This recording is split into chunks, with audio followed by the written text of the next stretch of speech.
Next topic होगा हमारा agents of pollination. Agents of pollination के अंदर क्या होता है? पॉलिनेशन प्रोसेस के अंदर हम ऑलरेडी पढ़ चुके हैं कि गैमेट्स का ट्रांसफ़र होता है, यानी पोलन ग्रेन है वो ट्रांसफ़र होते हैं। लेकिन क्रॉस पॉलिनेशन में हमने ये भी पढ़ा है कि जब गैमेट्स ट्रांसफ़र होते हैं तो वो किसी न किसी के हेल्प से होते हैं। तो जिसकी भी हेल्प से होते हैं उन्हें हम बोलते हैं एजेंट्स।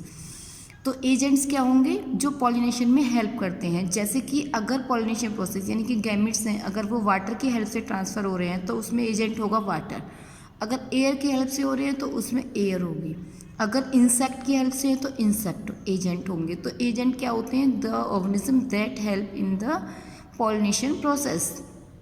अब इसके अंदर ये जो एजेंट्स हैं वो भी टू टाइप के होते हैं, लिविंग होते हैं, नॉन लिविंग होते हैं। जो लिविंग होते हैं उन्हें हम बोलते हैं बायोटिक, और जो नॉन लिविंग होंगे उन्हें हम बोलते हैं एबायोटिक फैक्टर्स।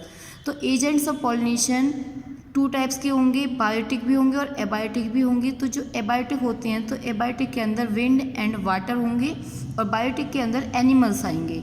ये टू टाइप्स के एजेंट्स हमारे सिलेबस के अंदर हैं।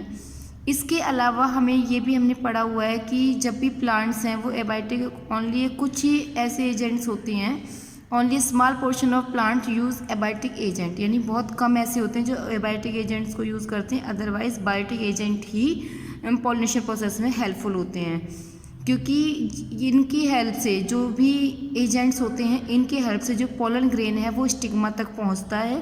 तो एबायोटिक फैक्टर में हमारे में विंड और वाटर आते हैं।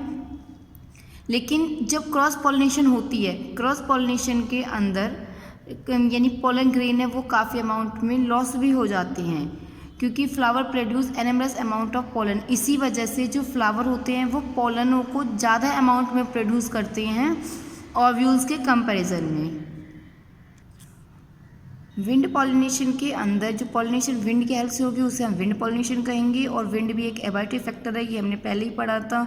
क्योंकि जो विंड पॉलिनेशन के अंदर क्या होता है कि जो पोलन ग्रेन लाइट कलर के लाइट वेट में होते हैं और नॉन स्टिकी होते हैं। स्टिकी का मतलब चिपचिपाहट, कि वो जल्दी से किसी के साथ अटैच नहीं हो सकते हैं, तो वो किसके हेल्प से होंगे? विंड की हेल्प से होते हैं। तो विंड करंट यानी कि हवा का जो फोर्स होता है उसकी हेल्प से वो ट्रांसफ़र हो सकते हैं।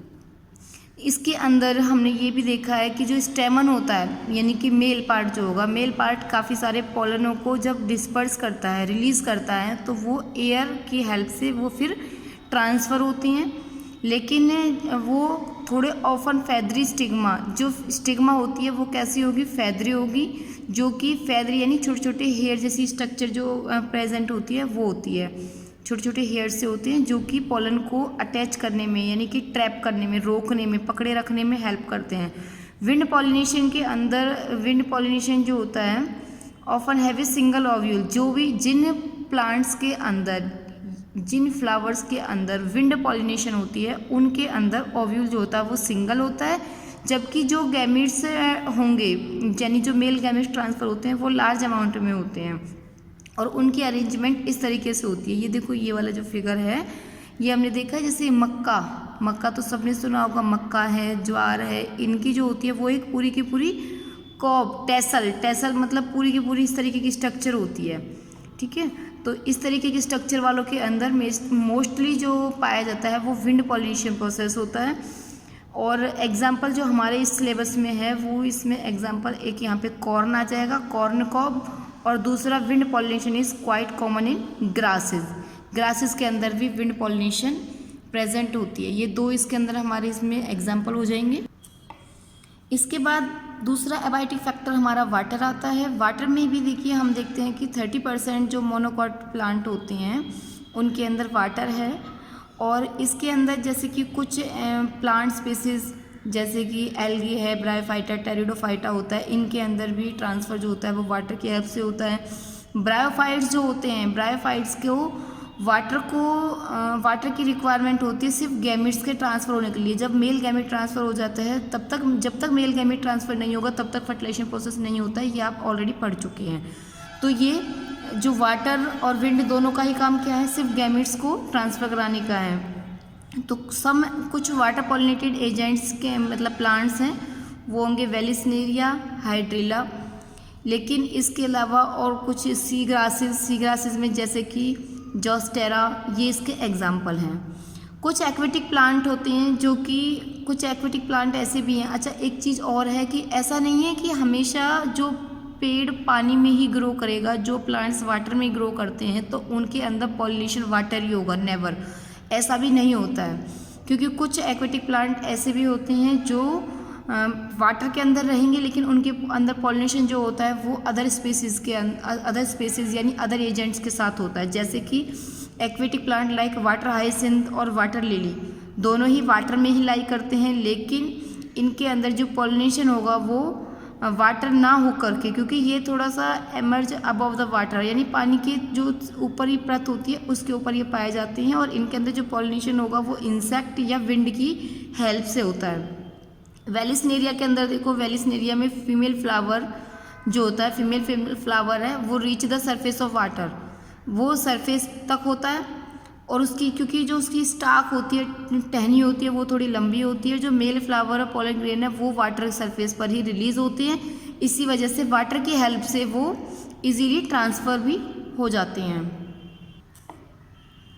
इसके बाद जब वो पहुंच जाएंगे फीमेल फ्लावर स्टिग्मा तक, फिर वाटर पॉलिनेटिंग प्लांट जैसे कि सी ग्रासेस हैं, इनके अंदर थोड़ा सा ये जो फीमेल पार्ट होता है वो अंदर की तरफ डूबा हुआ रहता है, सबमर्ज्ड अंदर की तरफ। तो पोलन ग्रेन है वो वाटर के अंदर ही रिलीज होते हैं, और इसी तरीके से pollen grain is many such species are long, ये स्पीसीज जो होंगी इनकी मतलब इनके जो पोलन ग्रेन होंगे वो थोड़े लॉन्ग रिबन लाइक होते हैं। They are carried positively inside the water, water के अंदर ये इजीली लाई कर सकते हैं। इनमें से कुछ जो होते हैं वो स्टिग्मा तक पहुंच जाते हैं और पॉलिनेशन प्रोसेस कंप्लीट हो जाता है।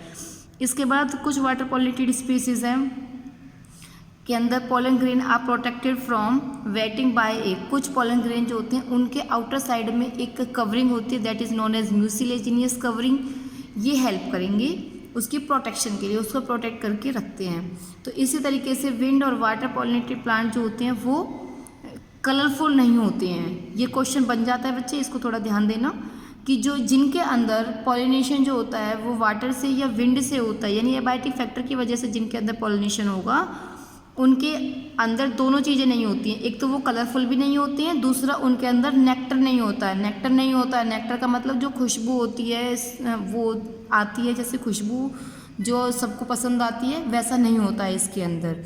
इसी वजह से इनके अंदर जो पॉलिनेशन होगा वो इंसेक्ट वगैरह की वजह से नहीं होता, क्योंकि जिन फ्लावर के अंदर जो फ्लावर कलरफुल होते हैं तो उनके कलर की वजह से जो इंसेक्ट होते हैं, बर्ड्स होते हैं, वो उनकी तरफ इंट्रैक्ट करते हैं और नेक्टर प्रेजेंट होता है, जिसकी वजह से वो वहाँ से अपने यानी कि शहद वगैरह जो बनाते हैं वो, जैसे बीज वगैरह होती हैं, ये इंसेक्ट में आएंगे, ये सब वहाँ उधर की तरफ अट्रैक्ट होते हैं। तो इसी तरीके से बीज, बटरफ्लाई वगैरह जो होती है वो कौन सी, जो मैंने अभी आपको बताया, ये भी पॉलिनेटिंग एजेंट्स में आते हैं, एनिमल्स के अंदर ही आएंगे। और ये भी किस वजह से होते हैं, जिनके अंदर फ्लावर जो होता है वो कलरफुल होता है, तो ये कलर की वजह से उधर की तरफ अट्रैक्ट करती हैं। लेकिन ये सब लिविंग है, इसलिए ये कौन सा फैक्टर में आएंगी, बायोटिक फैक्टर के अंदर आएंगी। ये सब इनके एग्जाम्पल हैं, इनको आप अच्छे से देख लेना। काफ़ी सारी जो स्पीसीज होती है, majority of insect pollinated species, जो मैंने अभी आपको बताया कि जो फ्लावर कलरफुल होते हैं, फ्रैग्रेंट और रिच इन नेक्टर, उनके अंदर नेक्टर होता है, अच्छी खुशबू आती है। When the flower small, flower छोटे हों, number of flowers are cluster in an inflorescence, तो अगर फ्लावर का साइज़ छोटा है तो काफ़ी सारे फ्लावर एक साथ पाए जाएंगे, बहुत कंसेप्शियस छोटे साइज़ के होते हैं, और इनको एनिमल्स हैं वो इनकी तरफ इजीली अट्रैक्ट होते हैं। अट्रैक्शन का रीज़न मैंने अभी आपको बताया, ये कलरफुल होती है और इनके अंदर नेक्टर होता है। द फ्लावर्स पॉलिनेटेड बाय, जो फ्लावर पॉलिनेटेड होते हैं फ्लाइज या बीटल की वजह से, वो भी उनकी फाउल ऑर्डर स्मेल की वजह से अट्रैक्ट होते हैं। तो to sustain animal visit the flower have to produce towards the reward to the animal, तो इसी तरीके से वो वहाँ पे मूव करेंगे तो वो वहाँ से गेन करते हैं। तो नेक्टर और पोलन ग्रेन जो होते हैं वो यूजफुल फ्लोरल रिवार्ड होता है ये इनके लिए। तो यहाँ पे भी वही चीज़ बोली हुई है बच्चे कि नेक्टर जो पोलन ग्रेन होते हैं वो एक स्पेशल चीज़ होती है, जिसकी वजह से कंप्लीट इनकी प्रोसेसिंग कंप्लीट होती है। तो इसी में जब body of animals gate A coating of, तो एनिमल्स के अंदर भी किस वजह से होता है कि देखो, जब भी कोई भी एनिमल वगैरह है वो अगर फ्लावर पे बैठते हैं तो वो उसके पोलन ग्रेन है वो उससे अटैच हो जाते हैं, और जब भी वो फ्लावर वो एनिमल किसी दूसरे फ्लावर के प्लांट पे बैठेंगे तो फिर वहाँ से वो इजीली स्टिग्मा के कांटेक्ट में आ जाते हैं और पॉलिनेशन प्रोसेस हो जाता है। कभी भी कोई भी एनिमल स्पेशली जाके पोलन ग्रेन को नहीं उठाता है और ना ही वो स्टिग्मा तक उसे पहुँचाता है। ये सब बाई चांस होता है। जैसे कि कोई भी एनिमल है, वो अगर एक प्लांट पे बैठा है तो वहाँ के फ्लावर से पोलन ग्रेन है वो उसके जो लेग्स वगैरह होते हैं वहाँ पे अटैच हो जाएंगे, तो वो जब दूसरे प्लांट पे बैठेंगे तो वहाँ पे वो इजीली रिलीज़ हो जाएंगे। अगर वो स्टिग्मा के कांटेक्ट में आ जाते हैं तो पॉलिनेशन हो जाएगा, अगर नहीं आएंगे तो नहीं होगा। तो वैसे ही कुछ स्पीसीज जो होती हैं, जैसे कुछ अपनी जो एग लेइंग करते हैं वो एक स्पेशल प्लेस पे करते हैं। जैसे कि एक टालेस्ट फ्लावर जो होता है जिसका नाम ये दिया हुआ है एम्फोरोफेलस, इसकी जो हाइट होती है वो 6 फीट की होती है। और इन दोनों के बीच में क्या रिलेशनशिप है, मोथ और यूका प्लांट के बीच में एक स्पेशल रिलेशनशिप होती है।